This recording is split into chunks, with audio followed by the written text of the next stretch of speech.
નમસ્કાર, વધુ એક સમાચાર અમદાવાદથી સામે આવી રહ્યા છે। એક વર્ષ બાદ ગુજરાતમાં ડિફેન્સ એક્સપો યોજવામાં આવી રહ્યું છે, જે અંતર્ગત અમદાવાદમાં એરફોર્સ શોનું આયોજન કરવામાં આવ્યું છે। સાબરમતી નદીમાં એક બ્લાસ્ટનું રિહર્સલ કરવામાં આવ્યું હતું। આ બ્લાસ્ટ જાણે કે યુદ્ધ દરમિયાન થયો હોય એવું લાગી રહ્યું છે।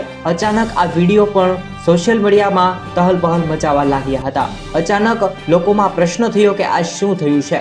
અચાનક આગની જ્વાળાઓ મોટી થઈ અને એટલો મોટો ધડાકો થયો કે 500 મીટરની ત્રિજ્યામાં આવેલા મકાનોના બારી બારણા પણ ધ્રુજી ગયા।